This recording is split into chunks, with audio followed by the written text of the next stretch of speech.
if someone Googles you and they look at your Wikipedia, they get, greatest powerlifter of all time, the GOAT, 71 world records or whatever it says. Mm-hmm. And how often would you go to a meet and, you do your opener lift and then you're like, oh, today I'm setting a world record. Like, you remember some of those when you just knew? 71 times. Best answer ever.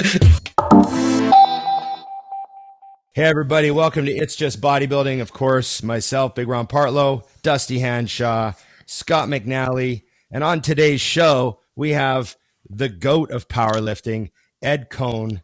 Welcome to the show, Ed. It's an honor to have you on It's Just Bodybuilding. Oh, thanks. I'm actually happy to be here. Very cool. Yeah, man. I first met you in 2017. I actually posted the picture yesterday. And I was real stoked. You were one of those guys that, I was a bodybuilder, right? And I just never expected to like run into you and meet, Ed Coan. And then you were at the, I think it was a slingshot booth that year. Yeah, probably. And I'm just a normal idiot like everyone else. we had a great chat and we bonded over the fact that we both tore the same quad. Nice. And I blew my patellar tendon in half. Yeah. I did the Jesus. quad tendon on the same leg. So we had matching scars. So that was our little moment where I felt like I had, me and Ed Coan have one thing in common. And it wasn't your strength, huh? No, it was not the strength. It was not the strength. I think I did mine with a little more weight. Yeah, you might. For sure. I was jumping on a trampoline. How's that? So Ed, if someone Googles you and they look at your Wikipedia, they get, greatest powerlifter of all time, the GOAT, 71 world records or whatever it says. Mm-hmm. And I just wanted to show you what I did today. What do we got here? I asked ChatGPT. I'm going to send this to Scott. Okay. Interesting. Do you know what ChatGPT is? It's the new AI. The new shit, yeah. Yeah, which is kind of scary. This is kind of scary. Let me see. I sent it to Scott. He's going to throw it up. I asked ChatGPT, I said, who is the greatest powerlifter of all time? All right. And ChatGPT, Scott will throw it up here. There we go. The answer to this question is subjective and can vary depending on personal opinions and criteria. However, many consider American powerlifter Ed Coan to be the greatest of all time. Numerous championships, multiple world records, totaled 2463 at a body weight of 220, was known for his exceptional technique, strength, and consistency, which earned him the nickname the greatest powerlifter of all time. How do you feel about robots saying this about you? I feel good about anybody saying that about me. That's I just thought, I wonder what AI is going to say, because that's pretty cool. It's combing the internet. I've typed a few names in and it said, like, I've asked it a few of those types of questions before and it's like, oh, it's difficult to select one greatest. This is subjective, and it just stops there. But there must be enough material. Yeah, there must be enough material that says that it's forced to be like Ed Coan. One way or another. I just lasted a long time. Yeah, man. So when did you start training? Like, what year was it when you put a bar on your back? When I was actually still in grammar school, I started at a old Universal machine that a friend of mine had in his basement. And we were actually doing that 15, 14. We actually started off doing Atlas's home programs that he used to have. No kidding. Like so you wouldn't get sand kicked in your face on the beach. All those kind of routines. We started off that way, right. And then after we watched Pumping Iron, it kind of set us off to go crazy. So did you think you were going to get into, I know you did, and we'll probably get into this, I know you did a bodybuilding show as a teenager. Did you think from the start that you were going to be a bodybuilder at first? I tried it and I liked it because I liked lifting. But when I got into it, I didn't like the process as much as lifting heavy. Okay. I was like, I didn't like when all of a sudden I got strong and gained all this weight, and then I had to lose it. It just Right. it wasn't fun anymore. Yeah. So then that was like the Central USA Bodybuilding Championships in 1980. I was still 16, and they didn't even have music to pose to. That was before that. Dang. Mm-hmm. And I was in the teenager division. I took weight down there, and I think like in the heavyweights for the Open, Lance Dreer won, and Tim Belknap was in it back then. You're kidding me. Sergio was in the audience. Huh. That's And awesome. then not that long after that, like about 5 months after that, I tried my first powerlifting meet, and I was like, I was like a duck to water. Right. It was my thing. Yeah. And you What never looked happened back, there? huh? Well, I won. Well, here's funny because I was like 152 pounds, even shorter than I am now. And they had to take the weight off the rack and put it on my back because the rack didn't go low enough. No kidding. Yeah. That's awesome. But I won and took best lifter. So then I was pretty much hooked. And my whole career, it's always been more of a power bodybuilding routine than anything. I wanted to be bigger and stronger. That's So what that's what I really, did. Right. and that was one of the things too that shocked me looking at your physique. You know, I'm used to looking at the powerlifters of today. You looked like just a thicker, jacked bodybuilder. Why was that? What was different about the way you lifted back then and the way training was back then compared to what the guys are doing now? Because you had a completely different look. It was kind of like a cross between like the 80s WWF wrestlers, a bodybuilder, and a powerlifter. Yeah. It was like Davey Boy Smith looking. Yeah. There you go. I'll take that back then. I kind of just filled in the blanks, like wherever I didn't want any lift to be weak. So I knew that to get my bench up, I had to have my incline stronger, my dip stronger, my triceps stronger, all the parts of my shoulders stronger. I knew for deadlifts, I had to have my stiff legs stronger, my bent over rows stronger, my chin up stronger. The same in the squat for high bar close stand squat in the all off season for my quads because that was my weakness. So I just put in other exercises that would work my weaknesses that were bodybuilding exercises. And I just shifted them around from in season or off season. No kidding. And so like that extra muscle, that wouldn't have any kind of a negative impact or I don't know. Okay. That's interesting, man. You know, you got to figure no one ever sat on a bench for being too strong. Yeah. Right. Yeah.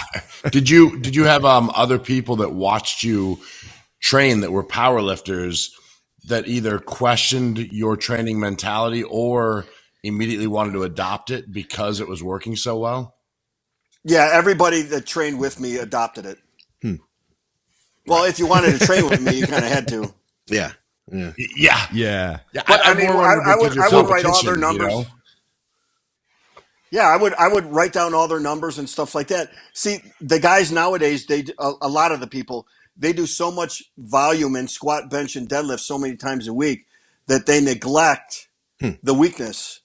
And what I always say is everyone has a strength and weakness.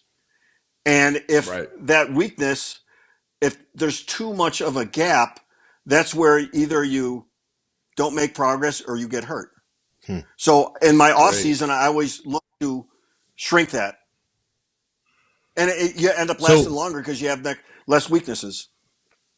So for example, if you want your deadlift to go up, your solution was, get my stiff leg up, get my bent row up, all that stuff. Yeah, where is my weakness in the deadlift? What will do that? So it was usually off a deficit, like a 2 to 3 inch deficit. Right. I would do all my work with no belt in the off season to strengthen everything that needed to be strengthened.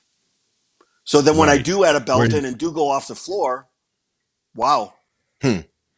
Right. So you're saying the other people would sort of just focus on their deadlift 3 times a week, deadlift. But when they go to stiff leg deadlift or bent row or deficit deadlift, they're weak. Yes. Yeah. And that weakness shows up in the long run. Yeah, I mean, everyone can lift lightweight being weak or with bad form. put on a bunch of weight, and all of a sudden now you find out what you have to do. You just have to be smart enough or brave enough to get rid of your ego to say, this is what I got to address. I got to work on this weak lift. Yeah. Do you remember? Could you tell looking at do you guys, remember? Could you tell looking at guys that were training, like during a meet, what their weakness was when they would miss? Like when you would, I could always. Oh, right away. That's awesome. I could tell where their strength and weakness was usually by looking at their physique too. No kidding. Huh. Yeah. That's so cool. Really? So I mean, if you see a guy with a monster chest and monster triceps, you know he's going to be able to bench. Yeah. Right. Yeah. Right. Do you remember where you were or how old you were when, you sort of realized like, oh, I'm better at this than most people? Like, when did that really start to show up? I never did. I never thought of it. I really never thought of it. I just thought I was just out for me. Huh. I didn't care what anyone else did. I was just out for me the whole time. How do I keep making progress? And I could use basically the same routine as long as the off season I was honest with myself and worked on my weak points. That's why it never stopped. I got bigger and stronger. I mean, I ended up weighing, the most I ever weighed was like 248 or something for a contest. And I still had some abs. So I never got fat because I kept on putting on muscle and muscle and muscle. I didn't think about it any other way. I didn't give a shit. I really didn't. Yeah. When was your first world record? Do you remember it? Yeah, my first world record exceeding lift was in 1984 in the 181-pound class in the deadlift. And in those days, there was still only 2-hour weigh-in and no deadlift bar. And I pulled 791, and I was 20. I was still 20 years old. Oh my God! Weighing 181. My brain's broken. Yeah. That's wild. With a stiff bar. Did you see that strength? Yeah, it was a stiff bar. Like back when you were a kid working on the universal machine with your buddies, were you like stacking that machine a lot faster than your friends were? Yeah. Yeah. So it was like right from the start, huh? Because I was my first year in high school, I was 4'11", 98 pounds. So my drive was a little bit different than theirs. My purpose was where I looked at myself as, the 98-pound weakling. And I had to prove to myself all the time. And it just felt really good to do it. Yeah. Yeah. I could relate to that. Doubt. Yeah. Here's one. When I used to work out in my basement, I had these isokinetic machines and a few little dumbbells. And I bought Arnold's book, Education of a Bodybuilder. And I did every single exercise he had in there one whole night. It was like a 5-hour routine because I didn't know what a routine was. The entire book. You're saying you just did the whole thing. I did the entire book. I did the same thing with Franco's book too. No Actually, kidding. my bodybuilding contest that I did, I took all Franco's poses from the back and did that same thing in order. Oh, no kidding. Because he was a shorter guy too. And he was a strong guy too for a bodybuilder. You've always been. Oh, go ahead. Go ahead. Oh, no, you go ahead. See, when I first met Arnold at a Sears store, a big box store, I had him sign like a $5 bill for me. And when I walked up to him, my head was right in his chest. Okay. And I was like, fuck, I can't be Arnold. Huh. So then I saw Franco, and I saw him at a sporting goods store. So I watched him, and I saw him put a 310-pound set, and he walked up and did some deadlifts with him. Boom. I was in love with Franco right away. So today, to meet Arnold Schwarzenegger, you either need to buy some sort of special package at the Arnold Classic, and then you get to attend an event, and then you get to take a picture with him, and he shakes your hand, and then you walk away. Or you have to actually win a show, and then he comes up on stage and asks you how hard you trained to do this. But you're telling me there was a time in life that you could walk into a Sears, and you could meet Arnold, huh? What was that all about? Yeah, he was promoting his book, Education of a Bodybuilder. No kidding. And Franco must have had some deal or promoting his little book, and it was a Sport Mart store back in the old days. So what kind of what was going on there? I'm just trying to picture this. So this is 19 what, first of all? Like 84, 85, 86? Was Arnold was a movie star already? Like in the late 70s, I think already. So late 70s and Sears. Wow. And were there other people? Was there like a lineup or what was this like? Yeah, everyone was there watching around him. No kidding. Yeah. Oh, that's amazing. It was really neat. So wild. I mean, you're like right next to him, watching him talk and answer questions, and it was right out there in the open. It was really cool. That is wild to even think that even took place at a time, you know?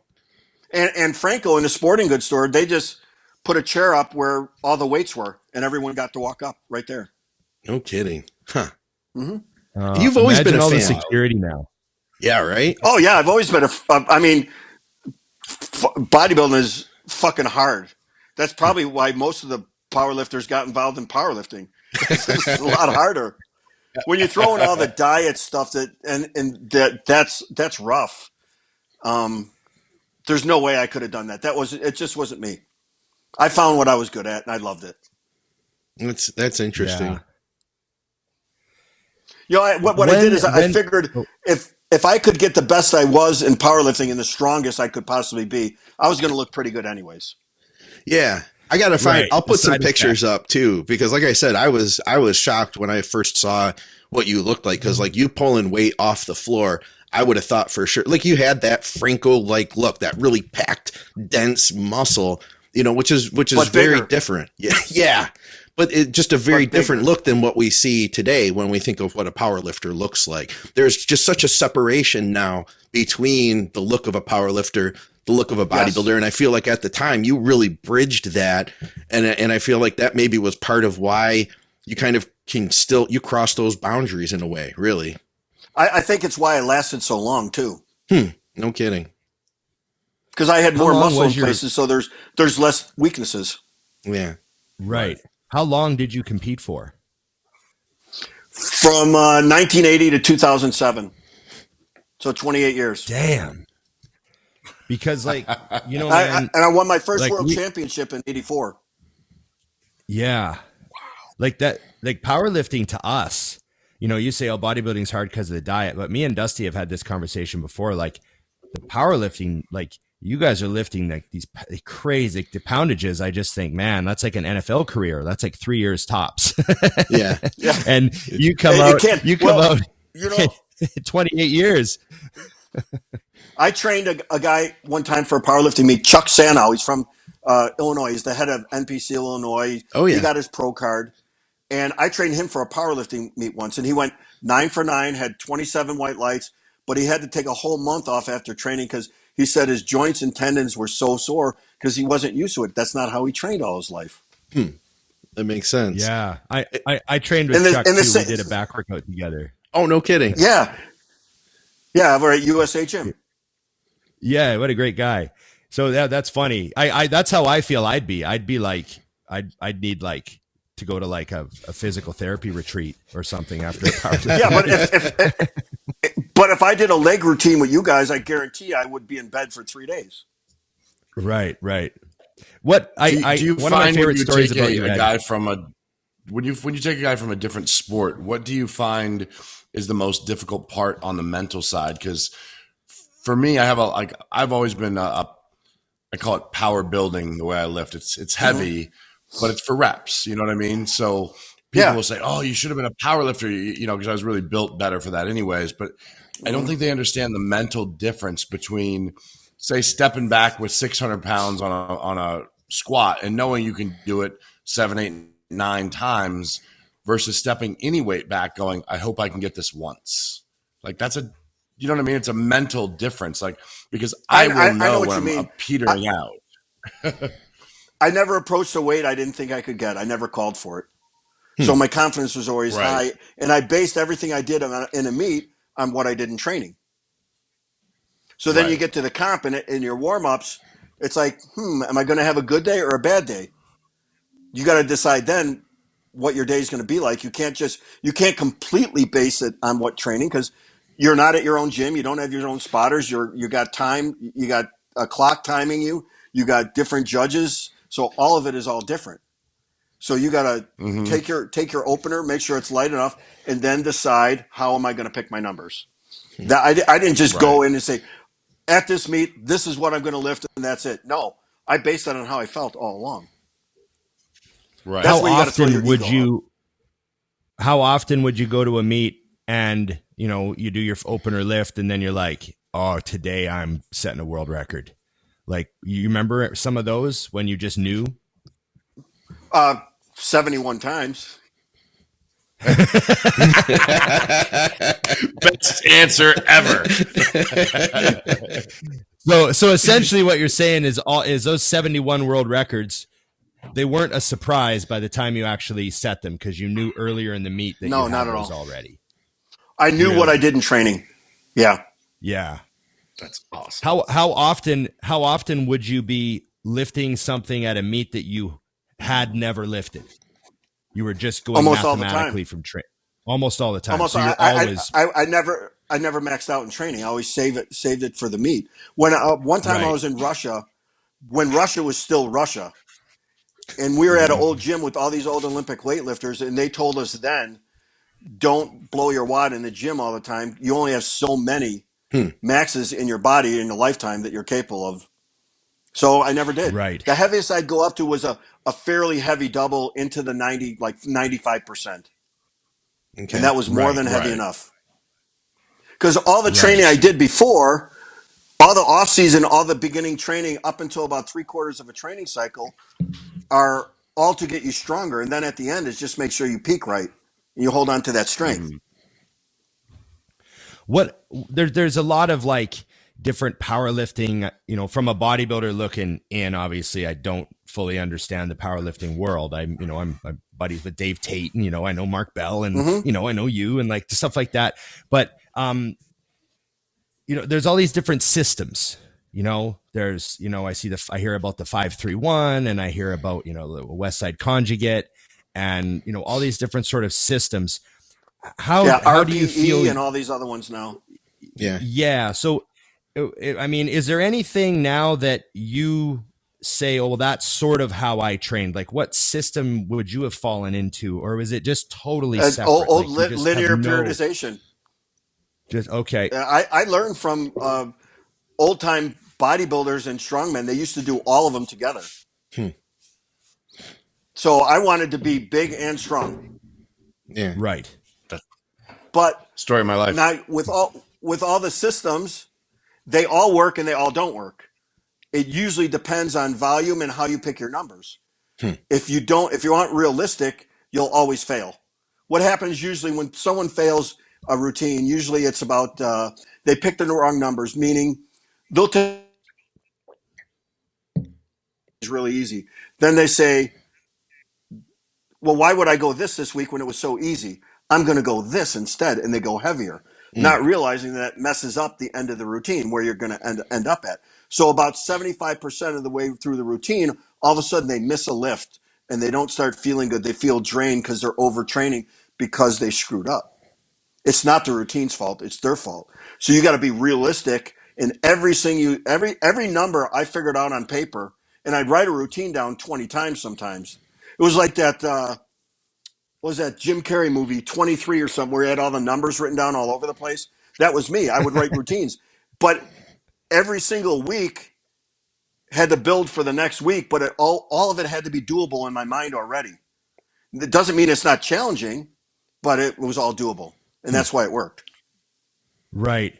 I was told once that, you know, because I remember when I was young and much dumber, I said, hey, I don't understand, you know, powerlifters. I heard someone say they don't train to failure. And, you know, at the time I was thinking of bodybuilding and how we're just like training hard and all that. And I was like, well, why don't they train to failure? And someone told me they don't ever want to do a rep that isn't perfect, because they're also programming their nervous systems to lift perfectly. And if they start doing forced reps and stuff like that, things aren't exactly the way they should be. You know what I mean? Is that part of it? Like, yeah, and it does put you in a state where you can't recover from and go heavier the following week. Yeah. Yeah, I'm not. We don't care about a pump. Not on our main exercises that much. Even though I might drop down and do a set of 10 in the off season and start my training routine off like that. The purpose is for more speed It's more challenge when you get higher in the reps at the end to hold your technique and to drive through it. Builds a little bit of testicular fortitude, and it is hypertrophy. Yeah. But I love how I love how you said, like, one of the reasons that you'd throw it in was just because it sucked, like build some testicular fortitude. I like that term, like, testicular fortitude. I'm stealing that. That's an old school. That's an old school. I love that. You gotta learn how to fight through something for when it's going to be heavy. Yeah. You take a weight off at a comp. It's like I said, because all the conditions are different than home. You got to have your shit dialed in as far as mentally, and that's the start of the lift. Usually, most lifts, and I even said on Dave Tate's, is it happens 90% of lifts are missed at the very beginning when you start the lift. And that doesn't mean when I start descent in the squat. That means when I take it off the rack. How I approach the bar has to be perfect. That dictates how I grab the bar, how I set up under the bar. All that has to be perfect for a perfect setup. Now, after that, now you can squat. If that's off a little bit, right when you start going down, if that's off, how are you going to be in a good position to come up with it? Just like a squat or a bench and a deadlift also. So that part is very important. And a lot of that is built through assistance work where there's not a weak point. So every part of my back could squeeze. From the lower part of my neck all the way into my lower back. Every part of my back, I would squeeze into my spine and be able to do that. Well, a lot of guys don't even have lower lats because they don't work that shit. Well, that's the bridge. That's the bridge. You have your lower body and your upper body. Those lower lats is the link that holds everything together. So upper and lower body, like in a squat or a deadlift, can work at the same time. If that part is weak, that's when they fall over. Right. Yeah, it makes sense to me as a bodybuilder. You know what I mean? Yeah, like me too. You want your reps to be perfect. Yeah, definitely. To one of my favorite stories. Exactly what you want out of it. Yeah. One of my favorite stories about you, Ed, is that there was a point in time where you'd go to lift or you'd go to meets and your warm-ups would be more weight than they actually had backstage in the warm-up room. So you'd have to go out onto the platform to do like unofficial warm-up lifts. Is that true? Yeah, it was in Las Vegas. I walked out on stage I didn't even tie my shoes. It was like 850 or 870 was my last warm-up. 870, I think. So I walked out on stage and did it and walked back. Oh, God. And they're just like, that's disheartening for the competition. Yeah. It's just a number. I didn't even tie my shoes. Yeah, I used to I think the most I ever walked out and squatted was 892 without tying my shoes. Before I decided, maybe I should tie my shoes. It's time to tie my shoes after 892. Yeah. So tell us about 900 requires tied shoes. Tell us about when you set that crazy total. What did ChatGPT say it was? 2460 or something like 63. That? Yeah. At 220 pounds, correct? Yeah. Yeah. In those days, it was 2-hour weigh-ins.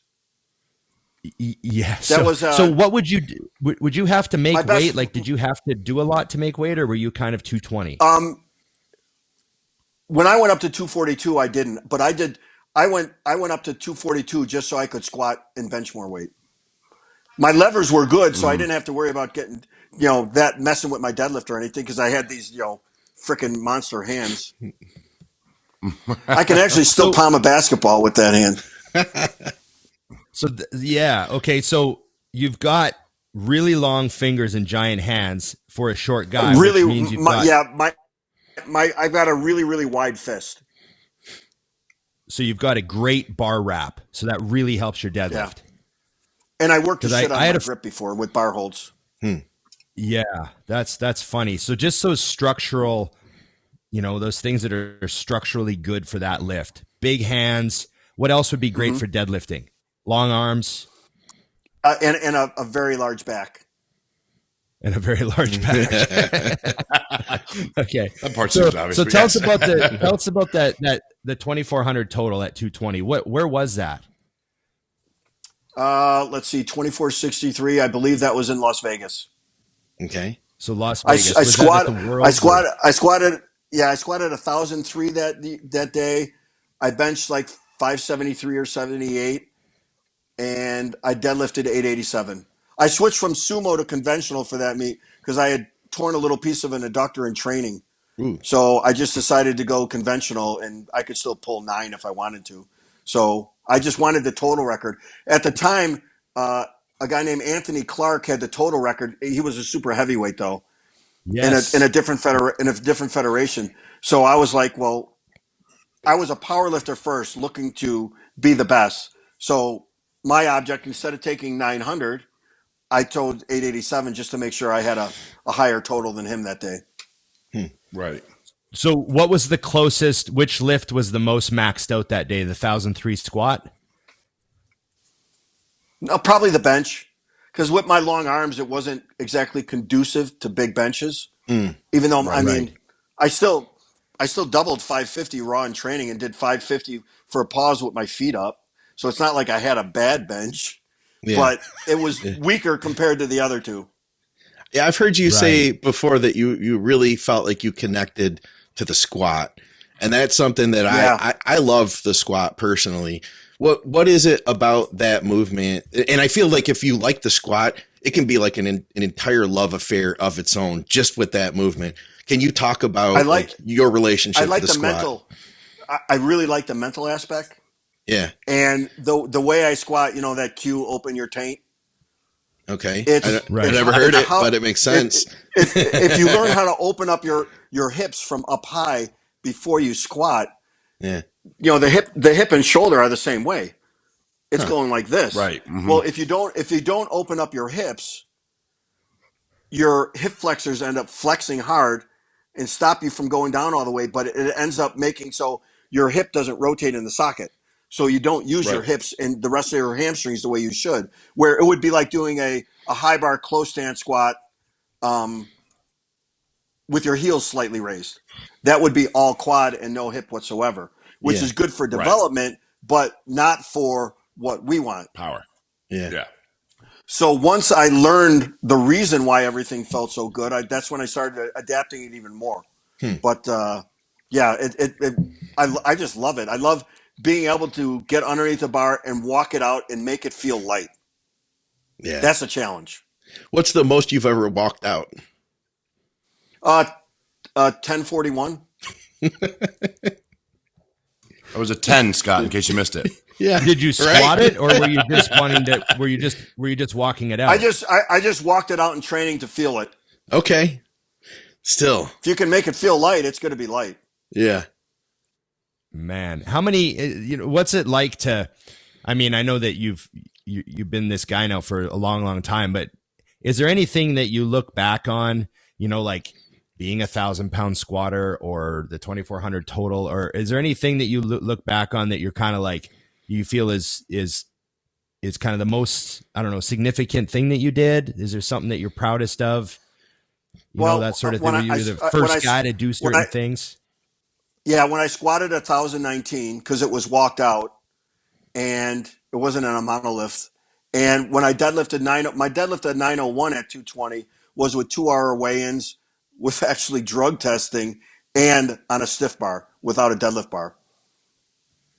And I pulled 901 in that meet. Wow. So those things you'd say like technically would be the most significant. Yeah, they stand out to me. How many 1,000-pound squatters have walked out their 1,000 as opposed to using monoliths? Most I think all of them have been heavyweights. Right. At least from 275 pounds up. Okay. Yeah. Yeah. Yeah. Wow. What's your favorite bodybuilding memory of all the expos you've been to? And, because you've been to the Arnold and the Olympia and all that stuff. It's a funny you've been one. to the shows and you watched them. What's your favorite one? You've been inducted into the Hall of Fame at those shows too. Yeah. Yeah, at Arnold's. Sorry, I didn't put this thing on.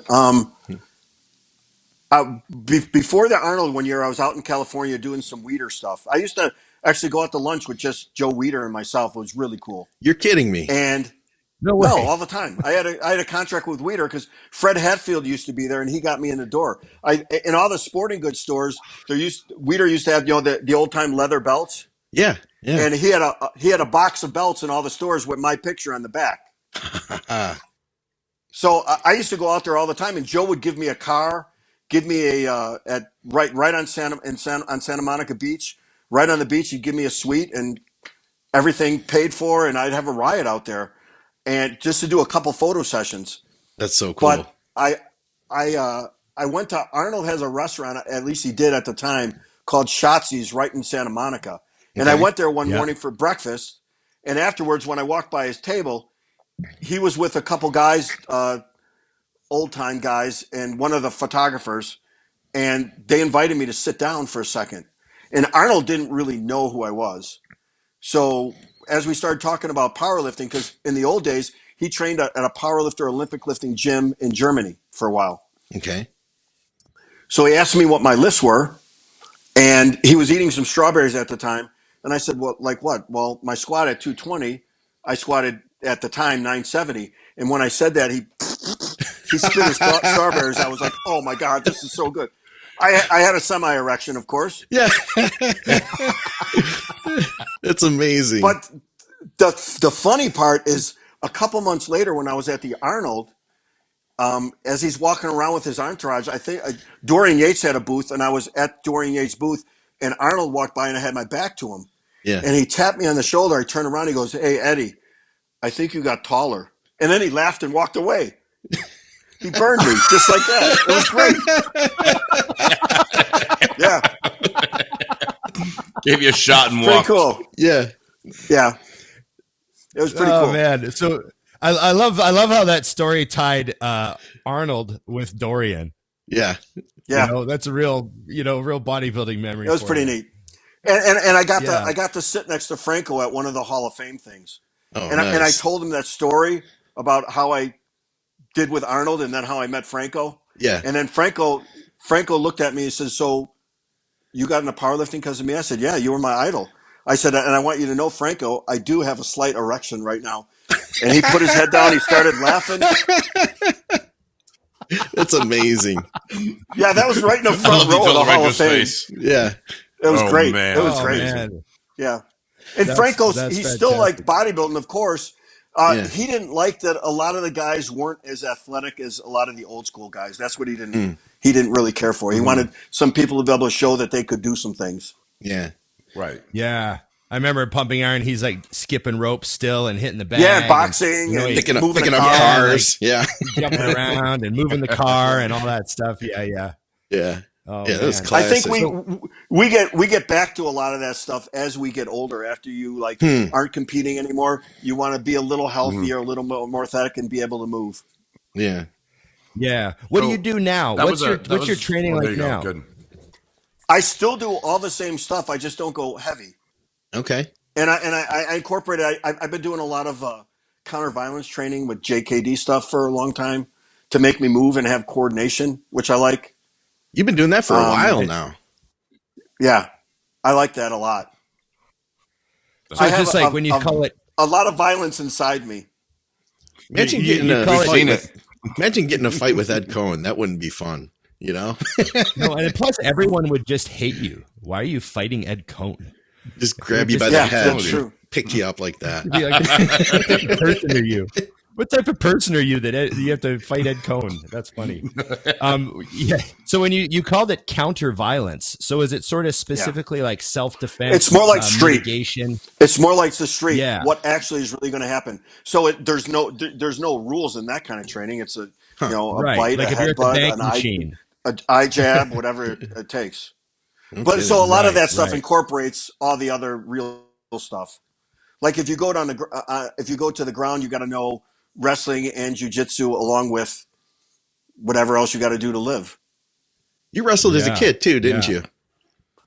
Yeah, I was 98 pounds my freshman year in high school wrestling. No kidding. And so that you're coming full circle now, basically, is what it comes down to. There you go. Yeah. Minus the 98 pounds part. Yeah. Yeah. Well, my head weighs 98 pounds now. Hey, I know we're kind of getting into like where you're at today, but I have to go back. I just wanted to ask you.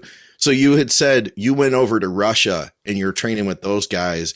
And I'm thinking back to, like, there's like this like air of mystique and like almost like the USSR, Russia. That's what it was. This was before perestroika and all that other stuff went on.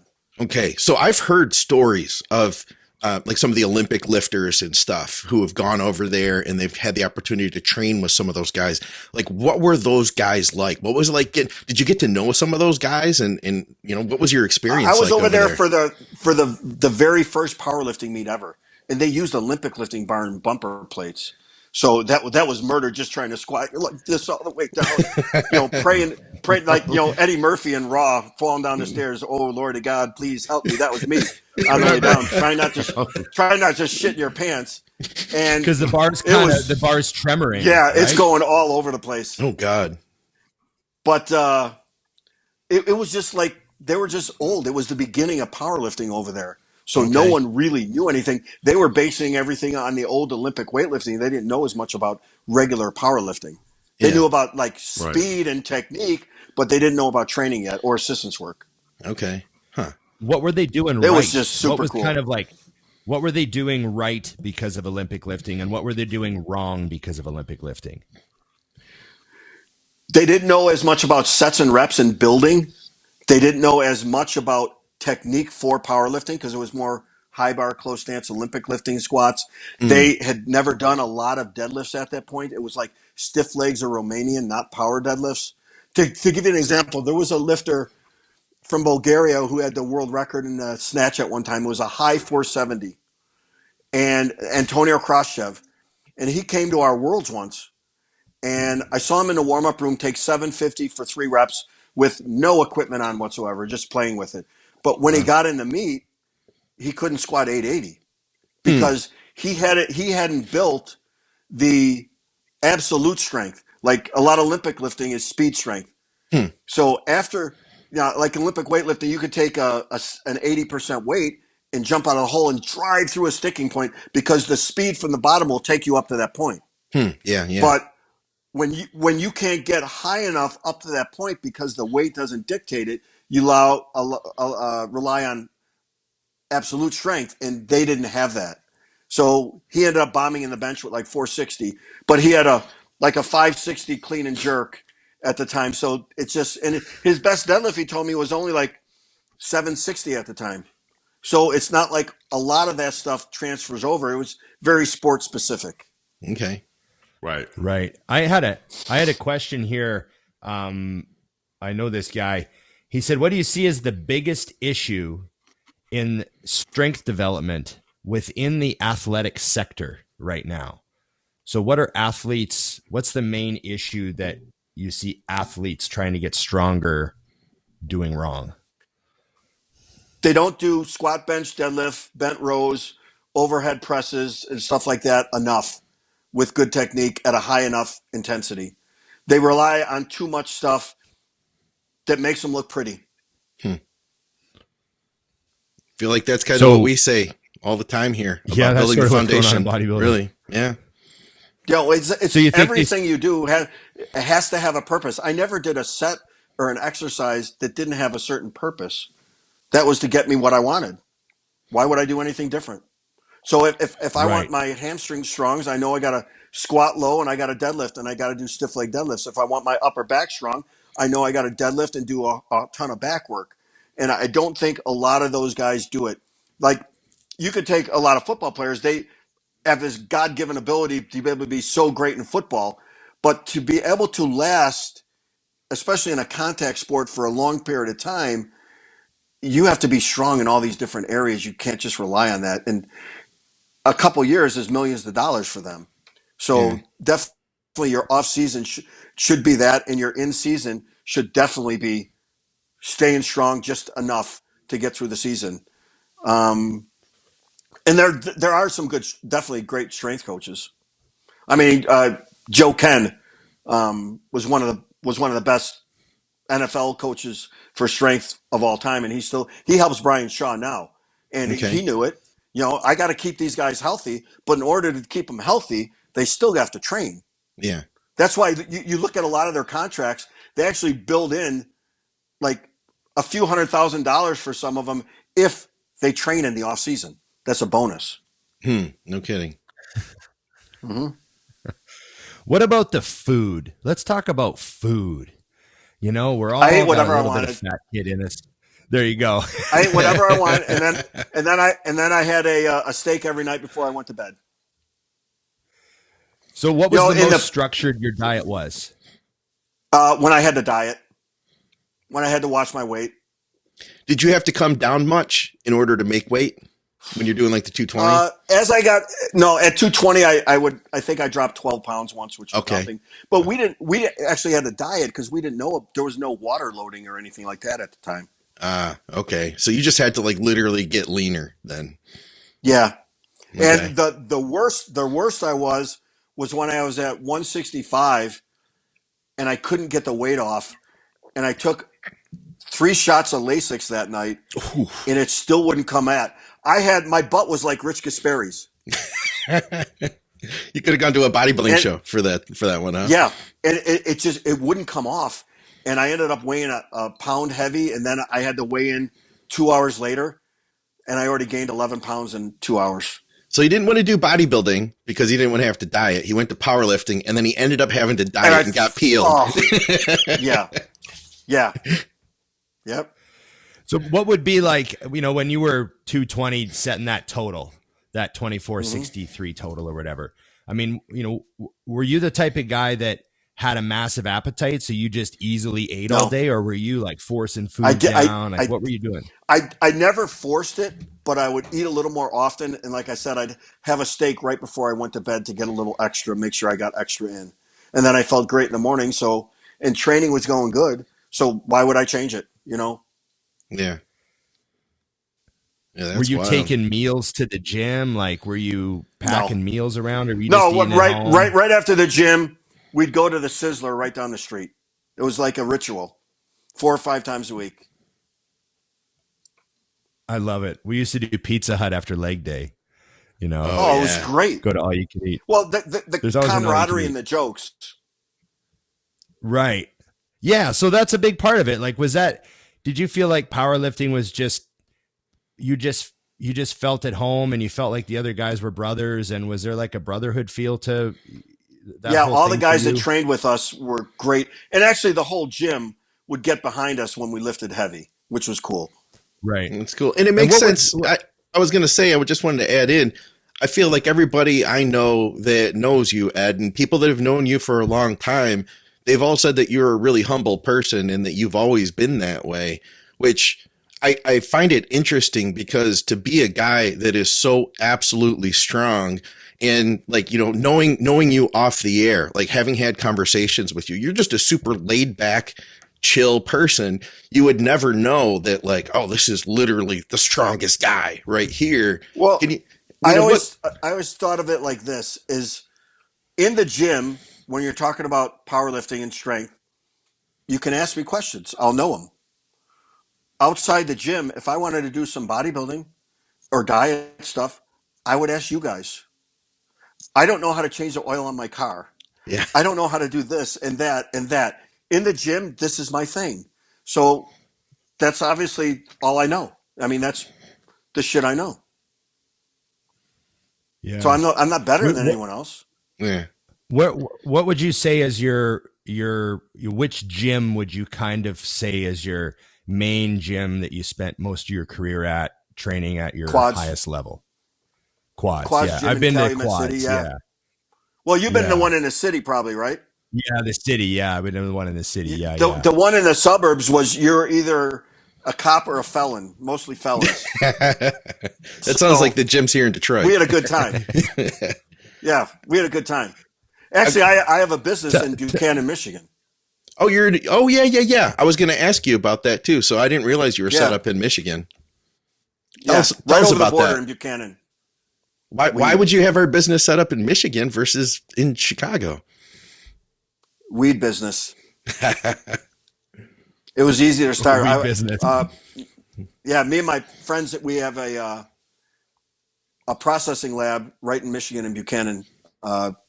We make a product from, we adopted a product from, partnered with them from Colorado called Cushmaster, and we're like Boone Labs, where we break down leaf and turn it into concentrates like for dabs, or we put all the oil in carts, a live rosin. So we break it down in ice water and heat pressure, no chemicals. So it's more organic and it's stronger and better. That's and wild. I'm not even a weed smoker. How Maybe long it's ago? like some gummies or some tonics. That's it. How long ago did you get into this business? It took us like 3 years because of COVID and stuff to get everything going. No kidding. Where we had to build our lab and all the other stuff, all the licenses. So you said you're. Yeah, go ahead. Yeah, you said you're not a weed smoker. Yeah. So No. did you have any contact with the weed world? Like, was weed around you in powerlifting all the time, or you just got into this just purely business? Oh, I always knew a bunch of people that did. It just wasn't my thing. But I mean, now I'll take a gummy now and then, or a little drink of a tonic that will put me right to sleep.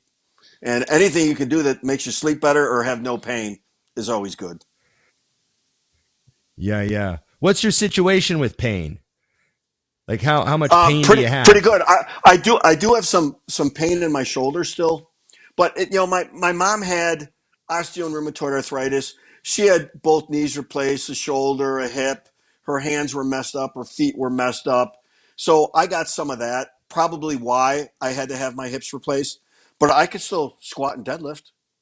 I don't really bench too much anymore, but I'm going to Mexico next month. To Los Cabos to get some stem cells to see if that works out really well. Yeah. Nice. What are you going to get? Like how many million do they put in you? Like, do you have that all written down somewhere? I think they put like 20 or 25 million in each shoulder, and then I'm going to get 100 million IV'd. Okay. That's wild. Wow. And go big. Don't they have to, don't they take them from inside your own umbilical bone marrow, cord, right? Like, no. Yeah, that's a different process. In the States, they take it from either your fat, which is kind of inferior. Bone marrow is good, but they can't get that much out of it. But the best is from the umbilical cord, which is the golden not even stem cells. So it's not technically your own personal stem cells, but it doesn't matter because they're stem cells. Yeah, right. And that's how they develop them. Yeah, I think you know what the guy I'm going to, Dr. Khan, he actually did Rami after the Olympia out in Dubai, and he also has a clinic in Mexico. Yeah. Okay. Yeah, I've heard of. Go ahead. Oh, I was just gonna say I'm gonna send you a message after. I want to know a little bit more about how much this all cost. Just got to check. I did some research on it a while ago, and it's not terrible, but. So from what I understand, and tell me if I'm wrong about this, Ed, that in the U.S. they can't. What's the term? They can't expand the cells, but in Mexico, they have expanded stem cells, in Mexico. that's what you want. We can't expand the cells here in the U.S. So meaning you don't have nearly as many cells. You go down there, and that the laws are different, so they can expand them, and then you get a lot more cells, basically. Oh yeah. Right. But you're gonna have to take time off training, aren't you? No, I thought, they told me you'd have to take time off to heal. Yeah, the one place said that, but this doctor said that's really not true. You really don't have to take time off training. Okay. That's like if you had some debilitating injury, well, you wouldn't want to keep re-injuring it as you're trying to heal. But when I did it, I did them before in Colombia, and I was with a guy one night. We were getting our IV of stem cells. And he had a stroke like 6 years previous, and he was probably at least 10 years older than me. So, his arm was all locked up in front of him, bent, and one of his legs didn't really bend. The next morning, he walked around in a circle, bending his leg, and lifted his arm up like this, that he hasn't been able to lift in years. You're kidding me. That's wild. It wasn't a dry eye in the house. It was unbelievable. Huh. Use code what do they Dusty20. think you can expect? Yeah, use code Dusty20. I have a call with him. I have a call with him Wednesday, but a lot of the stuff is, my buddy who had his elbows, his shoulder, his back done, and his neck. He said to this day he's still at around 80% of feeling fantastic, healed compared to what it was before. That's wild, right? I know Joe Rogan he tore both his rotators, and he said the side that he had stem celled is like way better than the side that he had surgically repaired. Yeah. Yeah. And he goes back, he goes to a place in, Panama, is it? No, he goes to a place in Mexico that a buddy of his has. So he just zips in and zips out all the time. He did have the guy, there's a place in BioAccelerator that I went to before in Colombia, and the other place in Panama that he had a doctor on, Dr. Reardon, who Mel Gibson was on his show with him and talked about his dad's progress. I know that guy. Yeah. Yeah, he's wrote some books. But the other guy I go to is Eddy Coan, who I met at the Swiss. He was at the Swiss Symposium. Oh, no kidding. Yeah, and I talked to him there, and Ken Kanak vouched for him. He said that he has a lot of pieces of the puzzle figured out compared to a lot of people. So me and my friend, my friend is flying a total of 7 of us out there. Heck yeah. We're leaving on a private jet right out there. That's I'm wild. Such a spoiled bitch.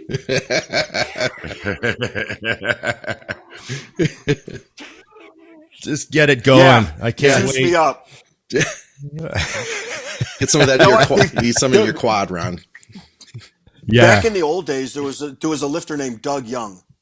He was a monster Texas guy, and my first Open Nationals is when they were going to start drug testing. Yeah, and he stood up an objection and said, "Drugs are salvation of America." That was his thing. That was his phrase. Huh?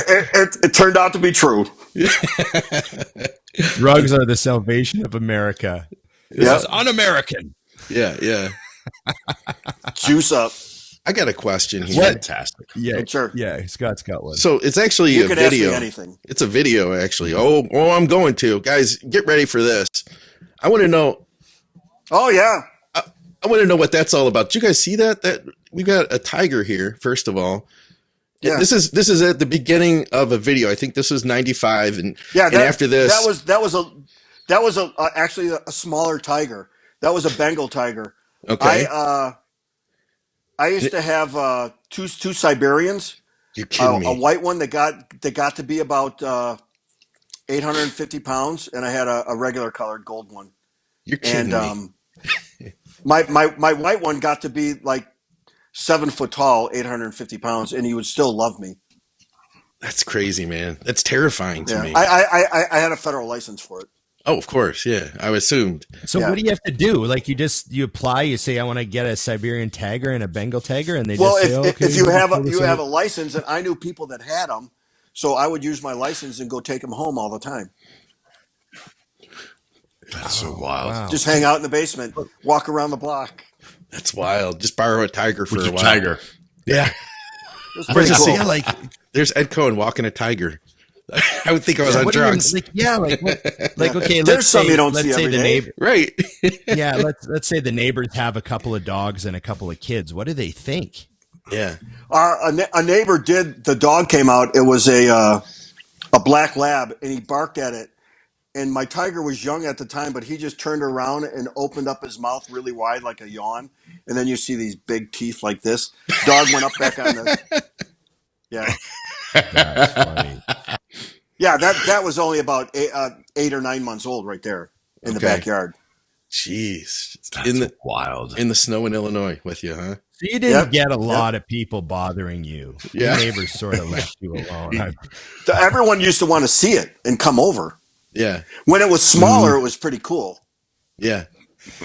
So what happens? Like you said, you reached 800 pounds. Do you have to does he have to go somewhere? Yeah. Like, is that what happens? That little white one got to be 850 pounds. Jeez. And how old was that by the time it hit 850? Probably like 6 or 7. That was actually in Quad's gym at the time. And when the Mr. Olympia was in town. So all the writers came over to Quad's gym and I let it loose, play with them. Oh my God. There's a tiger. I love it. This is like the 80s in bodybuilding. You know what I'm saying? Yeah. Just wild animals. Just, yeah. Yeah. There was, it was good crazy back then. Yeah. Yeah. So do you have to send them to a zoo? Like, what happens? Yeah, like you put them out to like breeding programs and stuff like that. Okay. Right. So he's happily pumping away at female taggers in a nice I'm sure he environment. did that for a long, long time. This is a good retirement program, Dusty. I'm sort of seeing this. This might be. I'm learning this. I'm learning. I'm writing notes here. Yeah. Mike Tyson gets set off.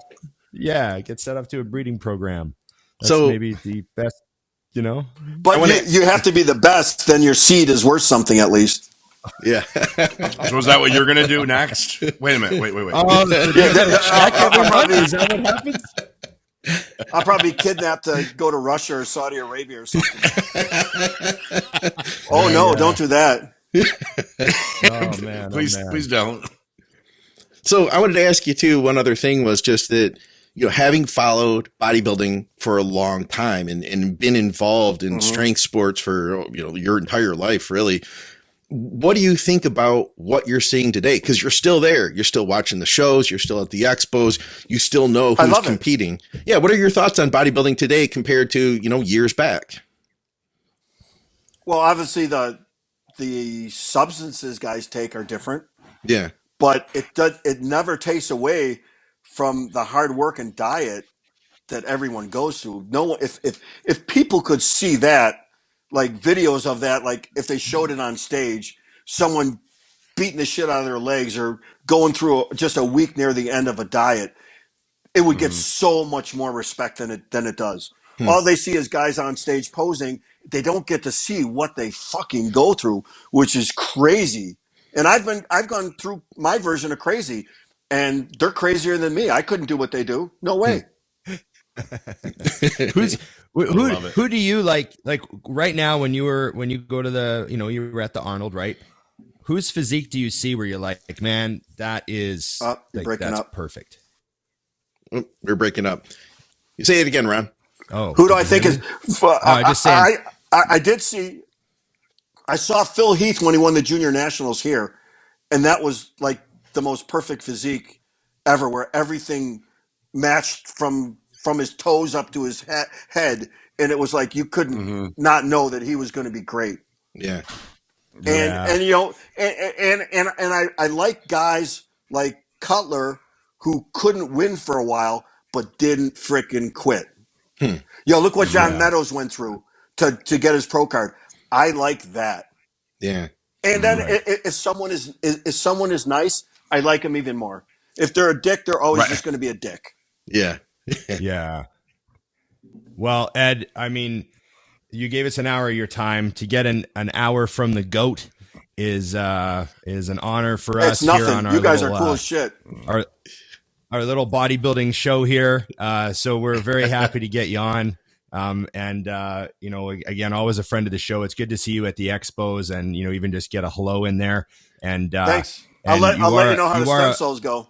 Yeah, please do. Yeah, yes. Definitely. We want to know all about that. And, just the greatest of all time. I know that you probably get tired of hearing that, but, can you get tired of hearing that? Yeah. No, you get tired of hearing that? No, you don't?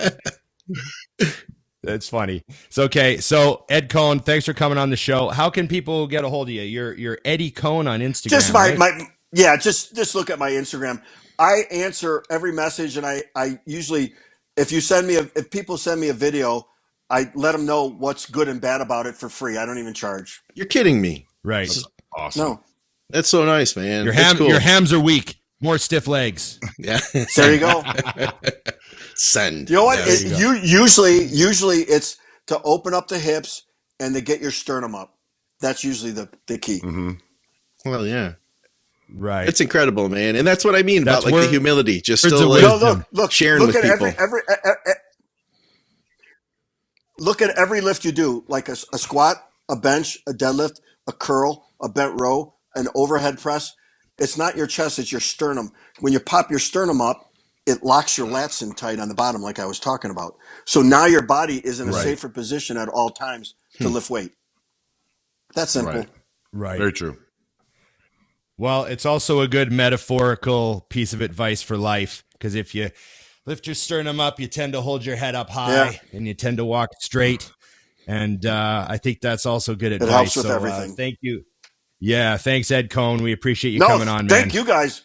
You guys have a great fucking show. You make everybody feel relaxed. Very cool. Well, thanks, Ed. We appreciate you, man. Thanks, guys. Thanks, Ed. And remember, yes, you bet. Cheers.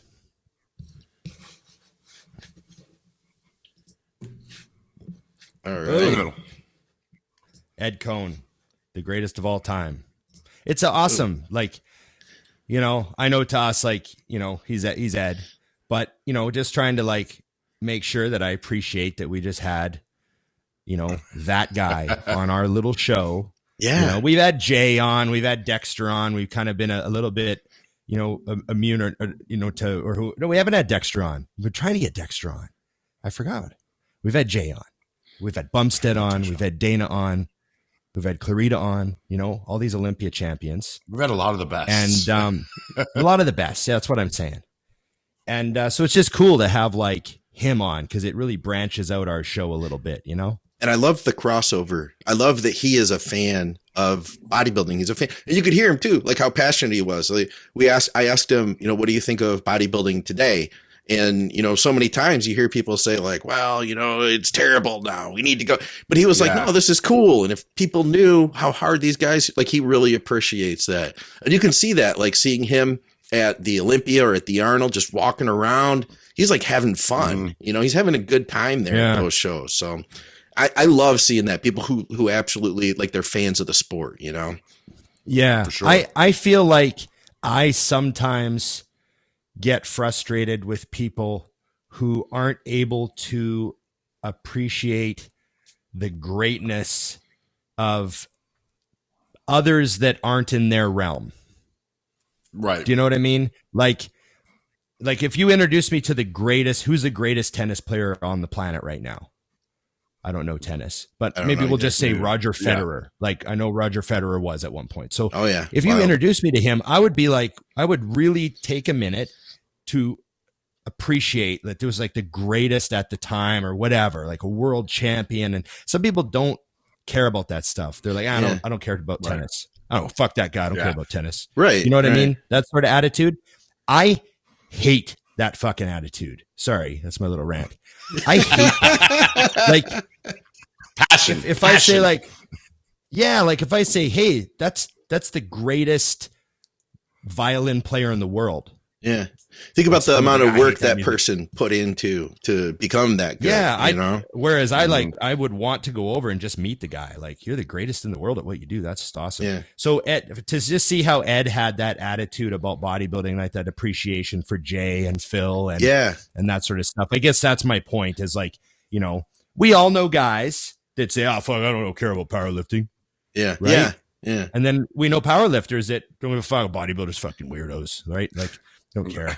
But so I really appreciate that there's like just, you know, Ed has that view because that just says a lot about him, you know, as a champion of any sport. Well, I feel like if there were more powerlifters like Ed, that there would be more bodybuilders that got it. You know what I mean? And there probably be more powerlifters that got it too. He kind of does bridge a gap there. I mean, like I said, I'll have some, you know what? Check this out as a matter of fact, because I didn't play that video all the way through. I got to turn the sound down. Okay. Sound's turned back down. We're going to get past the Tigers here, but this is like 95. Look at his physique here. Oh yeah. This is like before he passes out on a lift, but look at his physique here. Like, look at just how freaking thick he is. He doesn't look like the powerlifters we see today. Look at that. Like that is a bodybuilder if I've ever seen one. You know what I mean? Oh yeah. I cut it off right before he passed out, but you're killing me. I want to see it fall. I did. All right, hold on a second. I'm gonna bring it back. Then we'll roll it. I back need to up see there. this. All right, I need to see this take place. Let's see. And this was at that Quads gym. Look at this machine. Where was this at? I'm gonna scroll forward here. I guess it's a little bit further up. All right. Just get you back. There you go. To 750. There you go. 750, easy. They do cut the film right before it happens, and he's done. That's wild. But not for long. Have you guys ever seen this? Check this out. This is in that other Quads gym. I've never used this before with a headrest. Like a super old school bent row. Yeah. Just to like force you to bend over all the way. Yeah. You know, I mean, you know what I mean? Just to like, if your head's not touching, it means you're swinging, you know? Yeah. And you can't like arch back. You can't pull away. You have to pull the bar to you. So yeah, I guess the trick is you don't want to put a bunch of weight on your forehead. You don't want to like drive into the pad. Yeah. But you're just really keeping yourself down. Yeah. There's some neat equipment at quads. Yeah. That's cool. And that was the other quads. Okay. Yeah. There's the other quads. Yeah. So, thanks guys. Is that it? We good? That's Ed it. Coan episode. Yeah. That's it. We just need him for like 3 more episodes because there were way too many questions that I didn't want to waste a 1 hour episode on. Yeah. But I kind of wanted to know just because like his changes with how he approached powerlifting. Like it's funny to talk to a really humble person because he made it sound like, oh yeah, that's just how it is. I'm like, I know. That's what I was trying. First one to do it. Like you were the first one to bring essentially bodybuilding into powerlifting, and then it worked and you were successful. Like, and it's just funny because he literally seemed like he was like, oh, well, you know, he's just a really humble guy. Like, and that's what I was trying to get across. Kind of a big deal. You know what I mean? Like, how can you be that, that guy and still just be like, hey, yeah, I'm just anybody, you know, it's just what I do. Well, I liked when I asked him, hey, when did you realize that you were like really good at this? And he's like, oh, I never really thought about it. I just want to get stronger. I just kept trying to get stronger.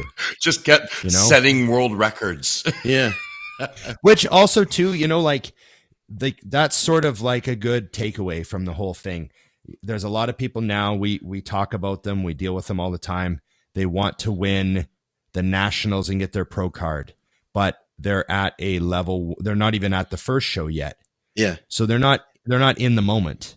You know what I mean? They're focused on this intangible dream thing that is so far away. But Ed wasn't doing that. Ed just was thinking about today, I need to get stronger on my side raises and my front raises and my presses. And tomorrow I'm working on my stiffs. And it was just in the moment, focused on the work, not thinking about how he was getting so good and passing people. He was just focusing on just getting better, putting in the work. Yep, today. And that's maybe kind of what we always say, try to be in the moment, focus on what you're doing. So we good to go, guys? Yes, sir. Absolutely. Remember to like, share, subscribe, comment, and ring the bell. There we go. I'm so proud of Dusty every time he does it. He does such a good job at that. It's a very important part. And Scott will back me. It's very important that you like, share, subscribe, comment, and ring the bell because it helps the show. It helps the show. And we appreciate you guys. We appreciate all your comments. In fact, we read all your comments. I try to get back to everybody, and if you guys have a question for us that we haven't answered, then please comment it again and we will be sure to get it into a following episode. For sure. And exactly. And remember everybody, the Patreon for Scott, Think Big Bodybuilding Network, help run the whole network. And then the Mutant, IamMutant.com. Get your ISO Surge, the best tasting whey ISO out there. Get the all in. I do 2/3 of a scoop. And get on the gear. You're 2/3. Dusty gear. 20. You're 2/3 Dusty 20. Yeah. I'm a half Big Ron 20. I've gone halfway in. Yeah, it's good. I'm a half. I'm 2/3. 2/3. Tegan that came into the show there for a minute there. She's a full scooper. She just took a full scoop and left to go to the gym. Yeah, but kids are just practically like they're immune to stimulants. She's 14. Can I even say that that's legally happening in my house? I don't know. Anyways. I don't know. But we've had tigers on the show tonight. We're good. No one will notice the drugs in my house with a teenager. It's fine. It's fine. Okay. Dusty's raising tweakers over there. Okay. I do what I do. It's good. Let's do it. Thank you, everyone. Remember, it's just bodybuilding.